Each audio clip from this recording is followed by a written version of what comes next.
Yes, you guys, welcome back to the reaction video to Thomas Tuchel's press conference against Burnley. I'm going to focus on the 5 big comments that Tuchel had to make because, of course, this will be a very, very long video. There is going to be a link to the full conference in the description below if you guys want to catch it for yourselves. I hope you guys enjoy. If you like today's video, smash that like button. If you're happy with Tuchel, smash that like button. I'm going to get over 2,000 likes for today's video. And without wasting any more time, let's continue on by breaking down the 5 big comments that Tuchel had to make in his press conference this afternoon. Now for the first question, Tuchel was asked whether he's worried by the amount of managers that we're constantly hiring and firing, and if he's worried by the club's reputation. So let's see what he had to say. Yes and no, but on this level where I'm absolutely grateful that I can work on this level, it's like this. If you sign in for Chelsea, you sign in for the hunger of titles. You sign in for being absolutely competitive in every competition you play. I'm totally aware of that. Yeah, it is like you said, but it does not scare me. We have big ambition. Me myself, I have biggest ambitions. I'm very excited about the mixture of the team. I'm very excited about the structure of the club, and Okay. we're amazing. And yeah, I'm absolutely aware that at some point everybody expects results, but honestly, I'm doing that of myself all the time. Me, you guys, it sounds like, Tuchel has that confidence knowing that he's won a lot of things at Paris Saint-Germain and that he got a trophy during this time at Dortmund too. So, Tuchel is a very intelligent man. He's a very smart guy. He has confidence in his methods, in his tactics, in his principles, and there have been results over the past few seasons. So he knew exactly what he was getting himself into by agreeing to sign for us. And let's not forget, he was pushing to get this job. So this tells you everything you need to know about how confident he feels about finding that success and working within the club structures at this club. Now for the next question, Tuchel was asked whether he's slightly apprehensive about the potential backlash from fans due to, of course, the bond that so many fans had with Frank Lampard, and whether he's potentially worried by that. Yeah, a fan backlash, I don't know. I hope not, because that would be hard on the team, because we need our supporters like any team. Okay. In a stadium like ours and in a club like ours, like Chelsea, to have the fans so close and so close behind the team, it makes really the difference. I can absolutely assume that it's a big disappointment for the fan base to see that Frank was sacked. I have, I said this in the first statement, and I can only repeat, I have the biggest respect. I was a huge fan of Frank as a player. It was a pure joy to watch him play and to see him how he played, with what personality he played. He was one of the key figures to demonstrate in 90 minutes what Chelsea is about intensity, about devotion, about winning mentality. And so I have the biggest respect for him personally and for his legacy. It just It's nice that he's acknowledging Frank Lampard. I like that. And, to a personal message to wish me all the best and Classy Frank, of course. When this is possible. So honestly, nothing has changed there. But in the last 72 hours, the club made clear to me that this is not my fault, clearly not my fault, and I cannot change the situation. Yeah, of course. The decision was made, and I was handed the opportunity. But I mean what I say, like before. I think that was, like I was saying, I like that Tuchel acknowledged Lampard. He didn't just forget about him, of course. Not that it's even his responsibility to care, but of course, the circumstances behind how Lampard left, Tuchel's very sensitive towards that. And, it's quite nice hearing that Lampard too, being the classy guy he is, reached out to Tuchel. Obviously, plans on potentially meeting once this lockdown thing ends, when that ever happens, you know what I mean? But, it's nice to know that there is no bad blood, there's no apprehension. And I guess that's important now, because the team now can just focus on the football, getting those objectives for the season. potentially having good runs in the cup competitions and getting a UCL spot. But it was quite interesting, Tuchel mentioning how if there was fan backlash, that could make things hard for the squad. And it makes me cast my mind back to a few days ago when Tammy, Aspie, and a few other Chelsea figures came out on social media in defense of Rudiger. So who knows? Maybe potentially this is it makes sense based on what Tuchel's saying. It's a clean slate now. We want to focus on getting the objectives, and these guys are professional.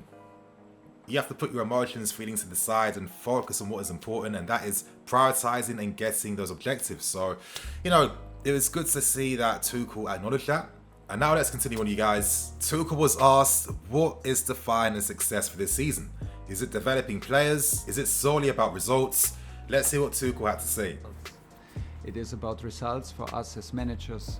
We always try to bring in performance, to bring in develop players, to improve players, to increase their value, like also as seen as strong performances. Increase their value. That's kind of interesting. Could that be? I'm reading between the lines, I know, but that's the whole point of these reaction videos.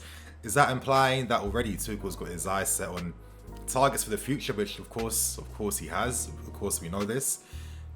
Who knows? But as he's saying about, making the value high, which is a very interesting choice of words to make in the conference. And but in the end, like I said, I'm very realistic. I'm in a club whose DNA it is to win and to win, go for trophies. And I'm here to challenge every trophy we play for in the competitions, and that means that, realistically, this year it's the Champions League and it's the FA Cup. To speak now about the Premier League title there are too many teams in between us. This is not realistic, and we will just lose the focus if we start here. But our job is also about relations in the club, and relations, of course, with the team, and to push everybody to the limit. And success is also to make the stadium happy. People should be excited to come to Stamford Bridge. People should be excited to watch our team. Yeah. People should be excited and feel that the team plays with a special kind of energy and atmosphere. These are also the soft points of success, but in the end, we don't need to. The bonuses, You play for trophies and titles. Exactly. I guess maybe the results will be prioritized all the time. When you've got such demanding owners, you kind of force managers to have to prioritize that. But with Tuchel, we know that he gets his teams boarding out. That possession style based football. I feel like we have a lot of interesting components in the squad for Tuchel to work with. So it's going to be interesting to see the lineups, formations, teams that he uses depending against the opposition we're playing against. There's a lot for me to learn personally about, just deep in my understanding with football. Hopefully they talk. If it's like this, then that means they talked good about me, no? I'm not sure, but maybe it was not the biggest disadvantage in this moment. Maybe it's that people can rely on that. I love to work with young guys. I love to work with guys from the academy, and we have a lot of Chelsea boys here in this squad, and we will push them to the limits. Good. Yeah, but Good. It was, like I said also yesterday, it was a bit strange. I step up for the first time in the middle of a season, one day before a match, and you do the first meeting, and you already know 4, 5, 6, 7 players. Because of course maybe they're German, maybe I have worked already with them or at least spoken with them. Players he wanted to. Easier for me, but hopefully there were some other reasons than just my nationality to be coached. The next question that Tuchel was asked was the reasoning behind the experienced lineup that he picks against Wolves, and we're about to find out some greater insight and reasoning behind why Tuchel selected that lineup in the first place. So let's hear our guy out. I thought that if a club like Chelsea changes the coach in the middle of the season, a new coach steps in one day before the game, it's the 9th place. There are a lot of teams I did not know how it affected the young players. I opted for a bit more experience tomorrow and to put this weight and responsibility on the shoulders of the more experienced players. Not of any trust issues, and if you know my reputation and if in my last clubs, I will push every youngster to be ready. And what I saw also today in training from the guys who did not play, I have absolutely zero doubts that we have 21 players who are absolutely ready to play for Chelsea and okay. win games for us. They're 2021. Okay. Too much into this. We have to. I guess I can't then. Get known to each other, and we have to do this in the middle of a season, and so that was the reason, but nothing else. Well, it's nice to hear that Tuchel, he's feeling that confidence on the quality of the players in the squads. Of course, the challenges are going to be different. It's going to be about finding that right balance again. Of course, against Wolves in the last game yesterday, there were a lot of interesting structural details that we saw. A lot of interesting tactical choices made as well. Some surprises with Hudson-Odoi playing as a wing-back, and you guys have got a video coming out later today just explaining the reasons behind why Tuchel did that. So I think you guys are going to enjoy it. Now, to move on, we speak about N'Golo Kante. Of course, news is out that he's training again and he should potentially be available for the game against Burnley. So it's going to be interesting to see what Tuchel does with him. And let's hear what Tuchel says about N'Golo Kante. I think he's the strongest on the double six, in the center, in the heart of the game. Gives him a little bit. So like then he plays a single six. When he played alongside Matic and Drinkwater for Leicester. He's for me not the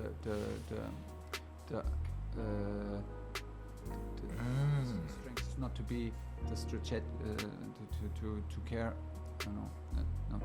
Turn it around. For me he's a double six. Use his energy. Yeah, be careful. We can use his range, his volume in his game, his ability to recuperate and recover on the pitch. For me, he's a guy who's a big helper for everybody, with a big potential, with a mentality of a helper, of a water carrier, but at the same time, world-class player. Who played a crucial role in the World Cup win for France, and that's why it's super important to have him. And for me, the double is the best role for him, because it gives him a bit more freedom than he plays the single six, which demands a bit more discipline. Yeah, stay in your position. Yeah. A little bit, but I'm sure he could also play there. That's interesting. Of course, my opinions. I've got my own opinions. I do think Kante. There's a lot more to his game. I've always felt like than people realise, and I think the thing that I realised about Kante from back at Leicester City is his ability to play one touch, two touch. I think that's what really separates guys in this position to other players that play there. It was funny listening to Tuchel though, trying his hardest not to say, a guy that's going to be defensive and wins tackles. Just thinking, no, I'm not here to be putting out that narrative. And it was just kind of funny, it was funny, waiting for him to find the best way to say that. But, there are some interesting insights behind this, though. Of course, if Tuchel feels like maybe he's best in a double six, could this tell us that we're going to see 4-2-2-2 pretty soon? I mean, I look at that Paris Saint-Germain team, could essentially Werner be the Mbappe, of that team, playing alongside Tammy Abraham, and, maybe Ziyech and Kai or Mason. I mean, who knows? Maybe Mason alongside Kante in that midfield too. It is going to be very interesting to see, but I think one thing that's guaranteed with Tuchel is that don't expect the same lineup and formation every single game. It's going to depend on the opposition we play against. So, okay, maybe we could be seeing a lot of Kante playing alongside a partner. Could that be Jorginho? We'll find out. Now we move on to the next question, and Tuchel was asked about Mason Mount, Gilmore, the academy, and just to further expand on his thoughts and ideas, because of course Mason Mount was not in the starting lineup against Wolves, to much controversy to a lot of people. So let's hear what Tuchel had to say. Of Mason and Billy. And why you chose the It was just, I wanted, like I said, I can only repeat, I wanted to take the weight off their shoulders.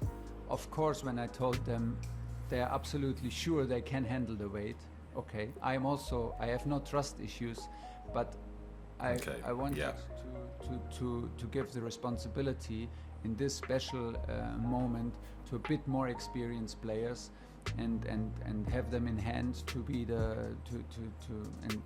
have them in hand to have strong guys also from the bench.